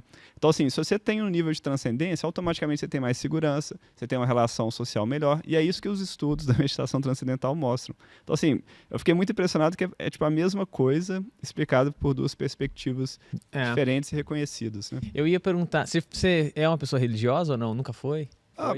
Assim, acho que eu sou... Eu usei o religioso nesse termo, mas você entendeu, né? Não é sobre... Sim. Assim, eu até posso falar, né? Assim, eu frequentava quando era mais novo igreja católica normal, né? Assim, eu fui educado, assim, mas, né, já parei de frequentar tem um tempo. Mas eu sou, assim, uma pessoa talvez espiritualizada, né? Assim, não sigo nenhuma religião específica, mas até por isso que eu tenho estudado, né? Visto na prática, eu reconheço que tem algo além do que a gente enxerga, vamos falar assim. E o que é interessante é que, assim, aí esse primeiro livro que eu falei, que basicamente explica que, em um paradigma, que tudo, no fundo, é consciência. E aí, isso, inclusive, conversa com a física, né? Como eu falei, tudo é um nível que é só onda, só partícula, está tudo interligado. E aí, sistematicamente, você tendo contato com essa fonte, né, da vida, das leis da natureza, isso vai te desenvolvendo de uma forma mais rápida. Sim. E aí, o último nível que você chegaria é você realizar de que tudo é consciência. Você também é consciência, né? Esse seria o nível final, né? Porque aí, e você vai estar misturado ali com o que é a consciência, né? Você perde essa sensação de limite, você constantemente estaria nesse nível de transcendência, entendeu? Cara, tem um filme na Netflix que é sobre isso, cara. E o cara usa o buraco negro pra fazer uma passagem. Esqueci o nome agora, mas você deve conhecer porque tá dentro. Já ouviu falar? Eu acho que eu já vi, inclusive, Eu vou esse. procurar. Ele faz um paralelo, né? Isso, exatamente. O cara, ele tem uma viagem no tempo sobre isso.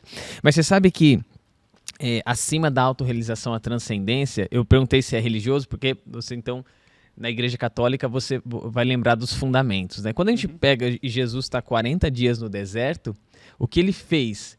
Ele de fato transcende porque são 40 dias em jejum, então teoricamente a prática que nos conecta ao material, ele se absteve de tudo isso. Sim. É um outro nível, então não precisava ter a segurança, financeira, não precisava ter socialização, entende? Tudo Sim. isso ele é um emaranhado, mas ele atingiu o que ele precisava sem que nada Sem disso, ter. sem a fisiológica, que é a base dessa, se fosse uma pirâmide, né? Exato. E até tem vários relatos, né? Assim, artistas que não tinham várias partes dessas, mas que reconhecidamente estavam num nível transcendente, né? Então, isso é uma prova de que não precisa.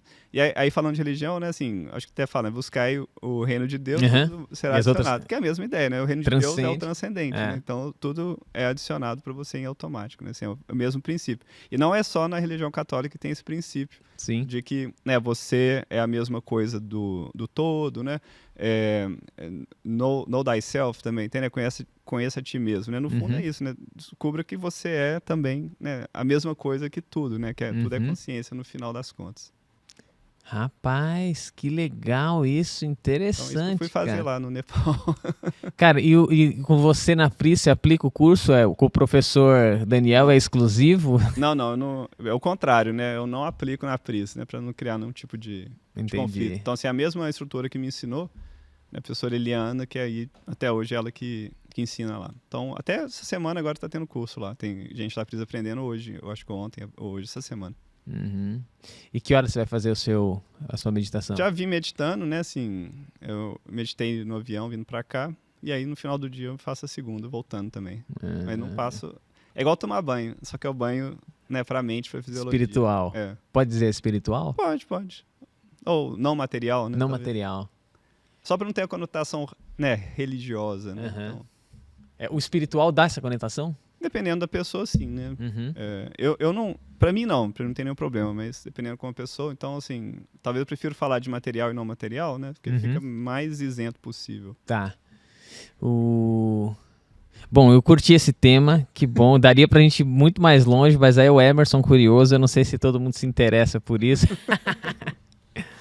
Cara, e deixa eu voltar em alguns temas aqui, que eu acho que é de interesse. O que você vê de futuro em ELP? Então você já disse um pouquinho de como foram essas ondas, principalmente o que acontece no mercado americano, vem aqui, performance shares, e como é que você enxerga agora para os próximos vamos dizer, próximos 5 anos, o que vai acontecer nesse mercado, cara? Tá, eu acho que um ponto é uma preocupação cada vez maior com o conceito de pele em jogo, que a gente falou já, né? Então, seja através de, às vezes, planos de matching, seja, às vezes, através de criar dispositivos de lockup um pouco maiores, de criar regras de share ownership guidelines, que eu tinha falado também. Então, acho que isso é uma... Conta um pouquinho disso agora para quem não é, quem não é desse mundo. Assim, um executivo no ILP tradicional, basicamente se você cumpre a regra, você ganha. Se você não cumpre, você não ganha, mas você não perde. Concorda? Nada era teu. Nunca foi seu. Então, o conceito se a pessoa fizer uma má gestão, seja intencional ou não, né? Mas se ela fizer uma má gestão, será que ela não deveria sofrer um pouco como acionista? E tudo bem ela ganhar também, se o acionista ganha, e isso em tese o ILP já cobriria. E aí, o que algumas empresas começaram a fazer, né? E a SEC definiu as regras para isso lá nos Estados Unidos. Posições-chave de liderança, às vezes CEO, CFO, coisas assim, eles precisam manter um volume financeiro, e aí pode ser em reais, em dólares, né, ou múltiplos salariais, no portfólio pessoal dele em ações da companhia. Então, né, vamos supor, fulano tem que manter 3 vezes o salário anual dele em ações. Uhum. E aí, se a ação cair muito, ele vai sofrer com o dinheiro dele, porque ele comprou com o dinheiro dele, né? E aí você garante um alinhamento maior. E aí, para piorar para a pessoa, né, assim, se a ação cair muito, ele tem que comprar mais, porque chega uma data que ele tem que ter 3 anos de salário em ações, ele vai ter que pegar mais dinheiro e comprar mais. Ou o contrário também, né? Se a ação subir, ele pode vender e realiza um pouco.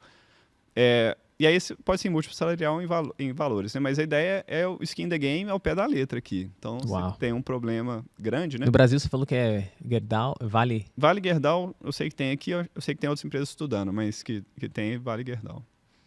Isso, o acionista traz isso, ele... pode ser o acionista trazer. O acionista não, o conselho força... Pode ser o conselho também, né? Um representante dos acionistas no conselho, pode ser. Nos Estados Unidos foi uma questão regulatória até. Então, a Vale teve que cumprir essa questão regulatória até, né? Porque, por ser negociado fora também. Mas, originalmente, também não era uma questão regulatória. Então, foi uma boa prática, né, que acionistas, né, grandes acionistas, às vezes grandes fundos, começaram a exigir também. Às vezes, assim, não só pela questão da remuneração, mas para evitar problemas de má gestão, né, problemas de fraude, coisas assim, também deixa de ser um dispositivo para ajudar. Cara, que interessante isso. Como que você vê o mercado se adaptando a isso ou não? Acho que Porque sim. assim, é tendência, é o que vem de fora para cá, mas você imagina que isso vai acontecer? Eu acho que sim, eu acho que gradual, né, mas você falou 5 anos sim. Acho que até lá vão ter, assim, bem mais empresas com essa discussão. Foi uma mesa super interessante no Pris Day, né? Assim, que gerou bastante questionamento depois. Mais de uma empresa, manda aquele material lá de... O pessoal fala SOG, né? Que é Share Ownership Guidelines. Manda aquele material de SOG, a gente vai ter uma discussão aqui na empresa, no conselho e tal. Então, assim, foi até bastante demandado. Então, acho que está começando a ter essa reflexão. Nos Estados Unidos foi relativamente recente também, né? Então, acho que... Tem um tempo. Tem um tempinho. Tem os seus 3, 4 anos para chegar aqui. Eu acho que essa é uma. Uma outra é você acoplar um pouco mais esse serviço e trabalhos ligados à remuneração com a empresa ter mais um pouco mais de responsabilidade ou disponibilizar serviços relacionados à vida pessoal financeira das pessoas, que é o conceito lá fora de Financial Wellness, que aliás foi outra mesa do Pris Day. Esse movimento que a gente está inclusive vendo nesses grandes players que eu falei mais cedo, né? Então, ao invés de eles falarem que eles têm um serviço de administração de LP, está dentro de um guarda-chuva de gestão da vida do trabalhador, né, de bem-estar financeiro do trabalhador. Então, a empresa, às vezes, coloca até como benefício. Olha, você vai ter um planejador financeiro que vai te acompanhar. Isso é um benefício para a sua contratação, né? Você vai ter carro, vai ter ILP, ICP e um planejador financeiro. Então, eu acho que isso é uma outra tendência. Porque, do mesmo jeito que o bem-estar emocional, mental, influencia muito o desempenho da pessoa, o bem-estar financeiro acaba que é um dos pontos que vai influenciar o bem-estar mental e influencia, né? Então, olhando para a pirâmide de novo, né? Talvez não está lá no pico, mas é uma coisa que está mais na base, que se a pessoa está tendo dificuldade, vai atrapalhar também a entrega dela, né? A satisfação dela em entrega. Então, talvez essas sejam 2 tendências. E uma tendência, talvez, um pouco mais do Brasil, foi a de revisão de planos. Porque... E aí até talvez uma crítica e reflexão que às vezes eu faço com as empresas é que, assim, muitas vezes a empresa desenha um ILP e aí o mercado não performa como ela esperou ou a empresa não performa como ela esperou. E ela conclui que o ILP deu errado.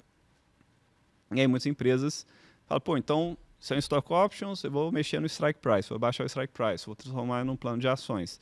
E tudo bem, né? Dá uma solução, porque um dos objetivos, via de regra, é a retenção. Mas se você falar que o ILP deu errado, talvez seja um pouco demais, porque um objetivo geralmente era alinhar o interesse do acionista.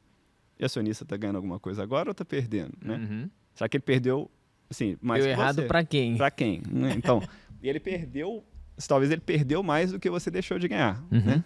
Então, mas assim, é uma tendência que a gente tem visto, é uma reflexão disso, e aí a gente tem provocado muitas empresas a falar assim, olha, no desenho do seu ILP, vamos fazer um teste de estresse aqui. Você dormiria bem, né? Sua estratégia de remuneração ficaria razoável se a empresa performar mal? Ou você vai querer dar outro programa, tampão ali para aquele período? Porque senão nunca a pessoa deixa de ganhar, concorda? Sim. Toda vez que vai bem, você paga. Toda vez que vai mal, você dá um jeito de pagar. Não tem incentivo nenhum Não tem nisso. alinhamento, né? Aí dá um bônus de retenção, todo ano você ficar aqui eu te dou mais, né, X mil reais, e é isso aí, entendeu? Facilitar a vida de todo mundo. Só não vou gostar porque a gente não vai ter plano para administrar muito complexo, né? Mas Não, pelo contrário, e nem saúde financeira, né? Porque esse tipo de coisa não se sustenta. não sustenta. É que nem você pedir pro teu filho cumprir uma meta e fazer alguma coisa, e se ele não fizer, você retribuir. Ou você premiar alguém que é incompetente. É isso. Cara, que vantagem tem E nisso. mesmo que não seja a culpa da pessoa, né? Assim, vamos supor, o mercado Porque tem derreteu. influência macroeconômica, tem muita coisa, Tem. mas você tá no jogo, né? Exato, a ideia não era essa, né? Então, se não for essa a ideia, então talvez não vincula ao preço da ação, porque o preço da ação, infelizmente, né, não é definido só pela própria empresa, né? O contexto externo tem um peso relevante. E pode ser o outro lado também, né? Às vezes, vamos supor, uma empresa que a operação dela é favorecida com um câmbio alto. Pô, às vezes ela bombou, o dólar subiu, ela bombou. Foi responsabilidade dele? Não, mas ele também estava lá na hora. E nessa hora você não vai reclamar, Vai né? reclamar. Pô, ganhei demais aqui, né? Não vai ter esse caso. Cara, eu vejo esse lado por conta da movimentação das empresas e fatores políticos. A Bel veio aqui em 2 episódios falando muito disso, da própria tributação que tem sobre isso. Como é que você enxerga nesses próximos 5 anos essa questão de tributação também com relação a stock options, acho que é o... É, o que está mais maduro, né? Porque tem projeto de lei, apesar de ter muitas críticas também. E todos os projetos de lei que já foram feitos têm muitas críticas. Eu acho que sempre vai ter. Eu espero, mas aí já é menos futurologia, mais torcida, para a gente ter pelo menos para stock options, né? E eu acho que se tiver a primeira de stock options, aí vai puxar o fio para a gente ter para as outras, porque eu também não acho que um stock options vai resolver o problema. Mas confesso também que não tenho tanta certeza de que isso vai ser resolvido por um projeto de lei. Tem um caso que, né, assim, está sendo discutido, entrou agora na pauta, que em tese formaria jurisprudência com base nessa decisão. E talvez seja um primeiro passo para, pelo menos, ter algum tipo de embasamento, porque hoje, de fato, não tem, né? E aí, quem sabe, tendo essa jurisprudência, principalmente dependendo do que ela for, isso cria um senso de urgência maior para a gente ter um projeto de lei mais definitivo, né? Mas eu acho que, sim, para o bem e para o mal, o fato de ter uma primeira jurisprudência já ajuda. Porque hoje, assim, quando a gente vai discutir com uma empresa, muitas vezes ela não sabe como ela vai tratar, e se ela quer tratar de um jeito X, qual que é a melhor forma de tributar, de recolher encargo, se recolhe, se não recolhe, sabe? Então, hoje realmente é uma dor do ponto de vista de risco para a empresa, para a pessoa, mas uma dor também operacional, né? Assim, qual que é o certo? Eu não posso responder qual que é o certo. Eu posso responder qual que é o certo contábil, mas não posso responder qual que é o certo do ponto de vista de o que você vai recolher, né? Então, assim, posso te mostrar como algumas empresas fazem. Cada uma vai ter seu risco e, geralmente, quanto mais caro você pagar, menor vai ser seu risco. A diretriz básica é essa, né?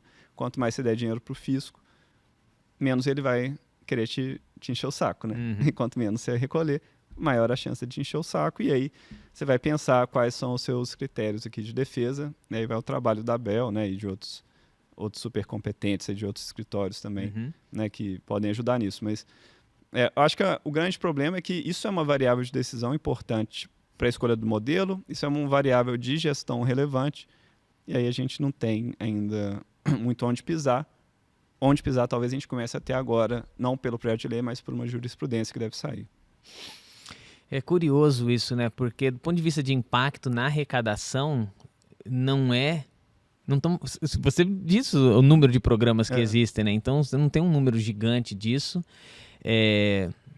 Por outro lado, o governo é um sócio que você não tem escolha em ter, né? Então, eu jogo com risco. Eu posso não ganhar nada e o risco é meu, porque eu entrei no jogo, ou eu posso ganhar e ter muita responsabilidade por isso, e meu sócio vai dizer, eu quero um pedaço, manda pra cá, né? Então, é isso. Cara, é um tema interessante. Mas, para quem está curioso sobre isso, a gente detalhou um pouco mais sobre esse tema no episódio com a Bel Bueno. Eu não me recordo o número... E eu também não vou conseguir pegar aqui agora. Me ajuda aí depois, tá vendo? Se eu encontrar aí, eu já falo aqui para quem estiver ouvindo, tá? Os modelos que a gente tem hoje, eu vou continuar fazendo. Então, basicamente, stock options, ações restritas, como se divide? A gente até faz uma divisão menos convencional do que eu vejo né, por aí em consultorias, talvez por ter pensado sistemicamente a divisão. Então, a gente separa planos de ações, que o instrumento é diretamente uma ação, planos de opções. Eles sendo liquidados em entrega de instrumentos de patrimônio, né, participação efetiva ou dinheiro. Quando você combina esses 4, você tem ações restritas e ações fantasmas, naturalmente, né, ações só que liquidadas em instrumentos de patrimônio e em dinheiro, e stock options e opções fantasmas ou share appreciation rights, né, que são as SARs, que são as opções convencionais ou a opção fantasma que paga o delta spread. Esses são os 4 grandes blocos. Em qualquer um desses esquemas, você pode incluir o conceito de performance, e aí está uma diferença, né? Geralmente o pessoal fala de performance share, mas performance share é especificamente plano de ação, que é ação restrita com performance. Mas você pode ter performance em stock option, pode ter performance em phantom share, pode ter performance em opção fantasma. Então, não é um tipo de plano, né, assim, se for pensar. Ou então a gente tem mais 4 tipos de plano, que são os 4 originais e os 4 com performance. Então, quer dizer, a opção ela só é tua, de fato, se você atingir os resultados. Porque também, teoricamente, ela não seria, né? Ela está flutuando.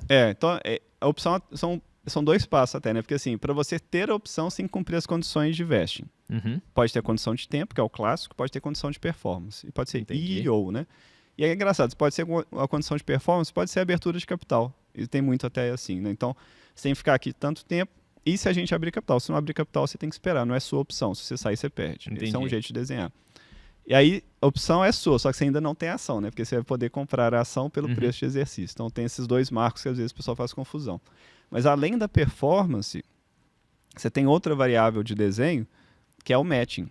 Que é a pessoa ter que comprar algo no início, ter que investir no início, para ter direito ao ILP. Então, você combinar, olha, tem os 4 planos puro sangue, tem os 4 planos com performance, tem os 4 planos com matching e poderia ter os 4 com performance e matching. Então, você tem uma combinação bem grande de ILPs vinculados ao valor da ação. Fora isso, ainda tem os ILPs que são bônus diferido, né? São desvinculados do valor da ação, que pode ser com meta de longo prazo ou só um valor fixo diferido no tempo.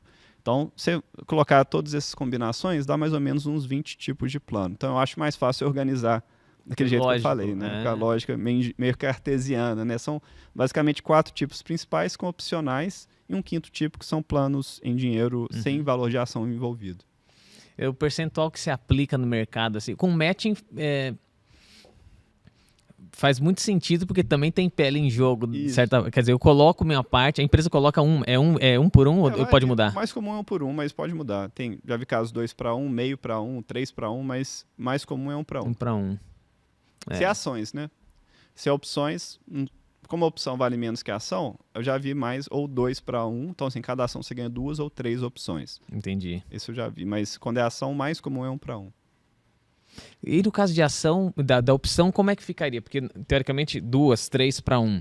Eu ganho a opção de comprar aquela ação, aí eu vou ter um tempo para exercer aquilo também, não tem um tempo aquilo. Então, você vai ter uma outorga de stock options desde que você compre a ação. Aí você tem que carregar a ação que você comprou. E, geralmente, o strike price da opção é o valor da ação que você comprou. Entendi. Eu acho esse plano legal, porque, assim, se tem um plano que a pessoa pode perder dinheiro, é esse. Porque você comprou, vamos supor que você comprou por R$10. Você ganhou 3 opções, que você pode pagar R$10 pela ação em cada uma. Então, se a ação performar, é ótimo, né? Se foi para R$40, você ganhou... Posso perder 2 vezes aí. Nesse... Pois é, no cenário bom você alavanca bem, mas se a ação foi para 8, o seu R$10 virou 8. E suas 3 opções são debaixo d'água. Você perdeu dinheiro de verdade. Então, assim, se eu fosse dar uma sugestão, né? Falar assim, olha, qual que é o plano que de fato tem risco para o participante? Esse é um. Esse tem risco. Isso tem muito questão do perfil da empresa também, né? Porque dependendo da forma como ela se posiciona, se ela é bem arrojada, bem apetitosa ao risco, ela se joga por esse caminho mesmo. Se identifica. Mas esse plano não é tão comum. Né? Sei lá, na base de clientes vai ter uns 2 ou 3 empresas só que... Até porque nos 2 modos você ainda tem que botar dinheiro do bolso, porque a opção eu também compro, né? A empresa não está me dando nada, então eu só tenho a vantagem de comprar... Geralmente a liquidez do investimento do matching está vinculada ao bônus, é o mais comum. Então, assim, esse problema está mais resolvido. A liquidez da opção, aí você, né, se a pessoa não tem, até com o próprio, né, no nosso caso aqui com o próprio BTG, você pode fazer uma operação, porque o BTG teria garantia, que é a própria ação subjacente à opção, né? Então, O BTG faz esse tipo de transação também. Existe a opção de vender a minha opção? Geralmente os Que é planos... esse caso, eu não tenho condições de exercer, mas tem alguém que se interessaria por ela? Eu já vi acontecer, mas o mais comum é a empresa vedar isso no contrato. Tá. Mas eu já vi acontecer. Mas aí vira quase que um contrato meio de gaveta, né? Porque geralmente é intransferível a opção. Aí, eu não sei, assim, você vai assinar um acordo com alguém que a pessoa vai... Por fora Por daquilo. fora, né? E não tô recomendando, né? Mesmo porque é vedado normalmente. Mas assim, tem até empresas startups que ficaram especializadas nisso, né? Assim, comprar pools de opção. Ou então, ela exerce, ela compra de alguém e exerce e ela vira acionista. Que aí, movimentar a ação talvez seja mais viável, ainda que em vários casos a empresa tem direito de preferência de recompra. Então, que a empresa também não quer que, né, a ação dela, se ela é de capital fechado, fica aí passando de mão em mão, né? Assim, ela não quer ter um sócio desconhecido. Então, muita empresa coloca que ela tem a preferência de recomprar se a pessoa quiser vender para alguém. Cara, partindo quase pros finalmente, assim, né? Eu disse que você sempre tem opção. E nessa negociação, cara, tá feliz com o que você conquistou? Acho que foi, assim, se a gente não tivesse satisfeito com o desenho... Tá desenho... na Forbes, né? Não, na Forbes, naturalmente não. Mas assim, eu acho que foi justo e bem desenhado, né? Então, por isso que eu falei lá no início, uma negociação não é sobre valuation só, né? Assim, lógico que é uma variável, mas tem outras N variáveis. Então, né, eu acho que ficou justo o caminho até aqui, mas o mais importante que a gente está olhando é o que dá para construir para frente. Então, né, a gente tá bem animado em ter uma coisa super de nível global aqui para o Brasil, que de fato hoje ainda não tem nada perto do que tem lá fora. Então, a gente já tem as primeiras empresas que estão conseguindo usar a solução integrada, né, teve bons feedbacks. Então, acho que né, nesse período que a gente tem ainda pela frente de construção, a gente vai conseguir chegar num nível que a gente não chegaria sozinho. Eu acho que isso que é o mais inspirador pra gente, sabe? E aí eu acho que a gente vai ter uma sensação boa, assim, de dever cumprido. Conseguimos fazer assim, o estado da arte da administração de LP aqui no Brasil, um pouco nessa linha, né? E aí vou acabar de ficar 100% satisfeito, né? E meio com a sensação de dever cumprido nesse ponto. E 100% satisfeito significa a luva encaixou na mão, aí não dá mais para ter essa luva, você precisa de uma luva nova. O que você faria se não fosse fazendo o que você faz hoje, cara? Ué, posso dar aula de meditação, né? Ah, sabia, você curtiu tanto, né? Não, mas assim, com certeza vou fazer alguma coisa depois, né? Assim, se acabando esse ciclo, né? Assim, isso já tá claro para você? Assim, tem essa possibilidade. Toda transação dessa tem essa possibilidade. Né? Assim, não é obrigatório, mas pode acontecer para as duas partes. Assim, né? Assim, é natural que tenha essa escolha numa estrutura dessa. Mas ainda tem bastante coisa pela frente, sabe? Então, acho que na hora certa eu penso nisso. Né? E assim, enquanto isso, como eu falei, né? Assim, eu acho que essa parte de meditação foi uma brincadeira, né? Mas posso fazer alguma coisa relacionada com o tema depois também, né? Não sei. Assim, vamos saber lá pra frente. É um cara que gosta de estudar, né, cara? Gosto de Que livro tá Que livro tá parado na tua cabeceira ali, seu? Pois tem esse que eu comentei, né? De consciência, tudo que... Esse você tá lendo agora, eu achei que você tinha lido. Conscious is all there is. Porque teve uma primeira versão dele que chamava Oceano Ilimitado de Consciência, e esse tem até já em português a tradução. E aí ele foi relançado não tem um mês. E aí eu tô meio que relendo, vendo a diferença. Até onde eu lembro, no prefácio do outro não falava dessa coisa da pirâmide de Maslow. Entendi. E aí, que eu não sabia, né? Do nível de transcendência. Então isso já foi uma coisa nova. Aprendi uma. Né, já valeu ler o prefácio do novo. Então esse é um novo que eu tô lendo. E aí eu acabo lendo mais de um, né? Eu estava lendo um também sobre hábitos, e eu tinha feito um curso de hábitos no contexto também de meditação, né? E aí como é que se incorpora bons hábitos no seu dia a dia, e aí como que a incorporação de bons hábitos pode estar relacionada ao seu tipo físico, que na Ayurveda definem 3 grandes tipos, né? Chama Pitta, Kapha e Vata, que são... Pitta é mais ligado a fogo, né? Kapha é mais terra, água, e Vata é mais ar. E aí a sua estrutura conversa muito com a sua personalidade, sua forma de aprender. Você é um cara magro. Eu sou magro, eu sou Kapha e Vata, né? Kapha, Vata. Kapha é esse mais tranquilo, mais devagar, mais doce, vamos dizer assim, para um lado, né? E talvez mais, vamos dizer, consistente. E Vata é de ter ideias e de ser mais magro. Então, assim, eu combino esses dois. Pitta, às vezes, é alguém mais enérgico, é mais fogo, né? Então, e é engraçado porque, assim, às vezes a gente liga liderança a Pitta. Mas todos os três tipos podem ser líderes, né? E aí são estilos diferentes de liderança. Isso é uma forma de enxergar. E é legal que cada tipo vai ter um tipo de alimentação adequado, uma forma de aprendizado mais Isso eu ia falar sobre alimentação. Você tem isso? Você se preocupa com isso? Preocupo. Até assim, algumas coisas que eu faço, né? Eu evito algumas coisas que não me fazem bem. Anota aí pra gente já escolher o restaurante certo. Vai lá. Assim, uma coisa eu tenho diminuído um pouco ou bastante carne, né? Assim, eu não sou muito de doce, e geralmente você vai querer comer o que você tem menos na fisiologia. Então, o Kapha é mais doce, mais untuoso. Então, comidas muito gordurosas e doces, para mim, e gelados não fazem muito bem.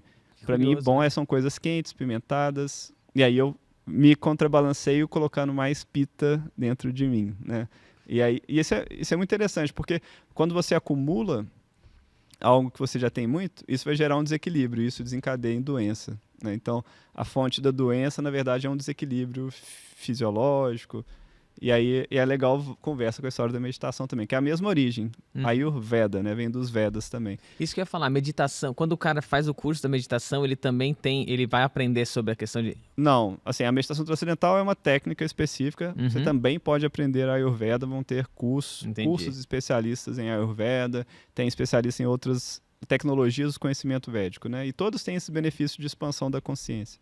E cada um são complementares, no fundo. A ideia é acelerar a nossa evolução humana, né? Assim, é o conhecimento assim, o Veda é o conhecimento de todo o potencial que a gente tem da vida. Então, todos esses conhecimentos védicos são para isso, né? Cara, que interessante isso, meu. Então você não tá comendo carne? Não, eu como carne, mas assim, eu já diminui muito, ainda devo zerar em algum momento. Tá, vamos pensar num restaurante maneiro que vai poder contribuir. 171, é verdade, a gente brincou com isso. O episódio da Isabel Bueno 171, mas não é 171, não. Pô, que maneiro, é verdade, cara.